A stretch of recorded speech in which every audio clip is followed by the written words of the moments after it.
Seigneur Jésus, ma sauve. Je suis prêt toute ma vie. Il est mon salut. Je suis prêt toute ma vie. Seigneur Jésus, ma sauve. Je suis prêt toute ma vie. Il est mon salut.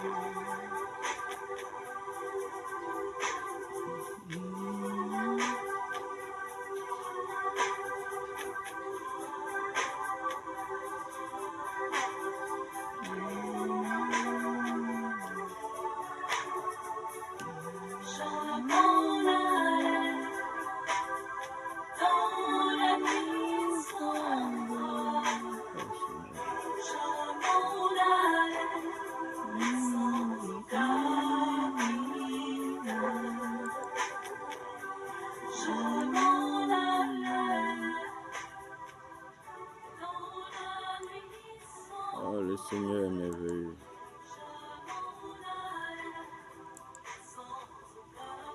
Le Seigneur est merveilleux. Je bénis le nom du Seigneur pour la grâce qu'il me fait ce matin de m'adresser à vous, chers parents, chères parentes, chers frères et sœurs de Côte d'Ivoire et d'ailleurs. Nous allons vous entretenir sur un rapport technique sur la structuration, l'organisation, le fonctionnement du système électoral de la Côte d'Ivoire et l'organisation administrative de la CEI. Très chers compatriotes, peuple de Côte d'Ivoire, amis de la Côte d'Ivoire, où que vous soyez, d'où que vous veniez, permettez-moi de vous transmettre mes salutations les plus respectueuses et cordiales en ce jour, au nom puissant du Seigneur Jésus-Christ de Nazareth.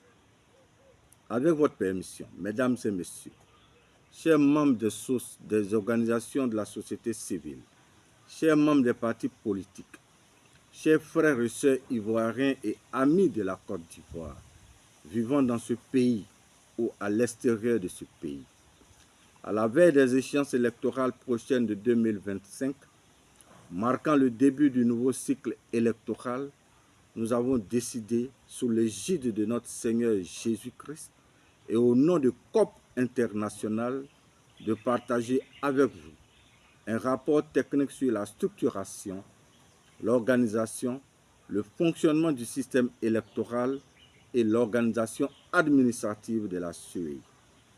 Ce rapport montrera ou vous expliquera sur le plan technique et professionnel, en 5 parties, pourquoi la CEI, sous sa forme actuelle, ne pouvait pas, ne peut pas et ne pourra jamais organiser des élections transparentes, équitables, impartiales, sincères et crédibles dans notre pays, la Côte d'Ivoire. Aujourd'hui, le Seigneur nous envoie à vous pour vous parler d'un sujet d'une importance majeure, celui de la Commission électorale indépendante de Côte d'Ivoire. Surtout que nous nous trouvons à quelques mois seulement de la présidentielle de 2025. Le Seigneur, en le faisant, voudrait éviter à son peuple les situations qu'il a connues en 2011 et 2020, situations créées par la CEI.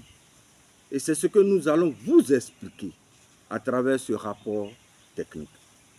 Mais avant de rentrer dans le vif du sujet, permettez-moi, chers compatriotes, frères et sœurs, de rendre un hommage mérité et en même temps adresser mes vifs remerciements empreints de toute ma reconnaissance à ce grand Dieu qui a fait son choix sur ma humble personne pour exécuter cette grande mission d'inspection dans cette institution chargée des élections en Côte d'Ivoire et qui nous permet de vous rendre compte de nos investigations ce jour, avec tous les risques que cela peut ou pourrait comporter ou advenir.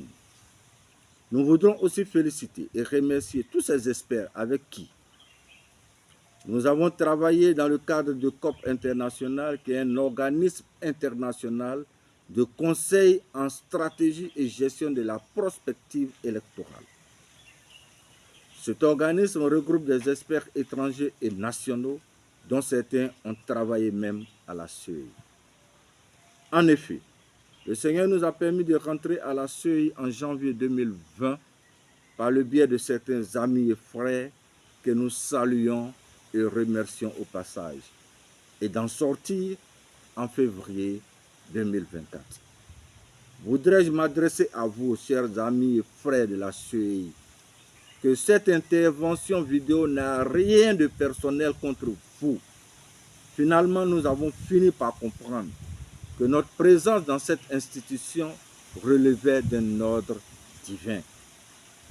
C'est pour cette raison que le Seigneur nous a permis d'occuper la fonction d'ATA, agent technique d'appui sur le terrain, qui est la dernière fonction dans l'organigramme de la CEI. On pourrait dire que cette fonction n'existe même pas dans l'organigramme de la CEI. Et cela nous a amené à toucher du doigt la réalité électorale sur le théâtre des opérations, savoir exactement et vivre de nous-mêmes la réalité des choses. Comme vous le savez, cela n'a pas été facile. Dans notre volonté de faire les choses comme les modes opératoires l'exigeaient, nous avons été confrontés à toutes sortes d'obstacles et d'oppositions. Opposition des présidents des commissions locales, départementales et sous-préfectorales. Opposition de notre hiérarchie qui, en principe, devrait nous féliciter, mais s'est farouchement levée contre notre rigueur dans le travail mis en place. Et nous allons tous comprendre les raisons ensemble, mesdames et messieurs, dans la suite de cette vidéo. Opposition des autorités administratives, politiques et sécuritaires au plus haut niveau du département. Nous étions seuls contre tous parce que nous ne voulions pas aller dans le sens de leur désirata. Est-il nécessaire de vous rappeler que cette localité venait de subir une crise grave entre les populations autochtones et allogènes à cause des élections municipales de 2018, où la CEI a été mise en cause à dormir. Que d'humiliation, de dénigrement, de diabolisation, d'intimidation, de coups bas pour nous faire partie de la CEI. Nous avions subi toutes sortes de brimades, de méchanceté gratuite dans cette zone sensible. Néanmoins, le Seigneur nous y a maintenus afin de pouvoir achever notre mission. C'est ainsi que nous avons pu gérer les élections présidentielles de 2020 et celles des législatives de 2021 dans ce département de Béomi, toujours comme ATA CED. Ensuite, en juillet 2021, toujours par votre magnanimité, chers amis et frères, le Seigneur nous a fait entrer dans le cœur des activités électorales en tant que gestionnaire d'entrepôt à l'entrepôt central de Yamoussoukro. À ce niveau, nous avons participé à toutes les activités préparatoires des opérations électorales, depuis la RLE 2022, ça veut dire la révision de la liste électorale de 2022, jusqu'aux élections couplées des municipales régionales et terminées par les sénatoriales de 2023. À ces activités, nous étions au four et au moulin. Nous avons travaillé avec acharnement en touchant à tous les travaux, même les plus petits dévolus aux manutentionnaires qui nous aidaient pour l'occasion. Parce que nous voulions vivre la réalité des choses afin de connaître les difficultés qui s'y trouvaient. Nous avons participé à tous les travaux, dis-je, en y apportant notre expertise et aussi apprendre des autres. Tout cela ne s'est pas fait sans opposition. Opposé à toutes les pratiques qui se mettaient en marge des procédures de gestion efficiente d'un entrepôt, nous avons eu maille à partir avec certaines personnes qui avaient une vision rétrograde de la gestion de la chose publique sans aucun autre commentaire à faire.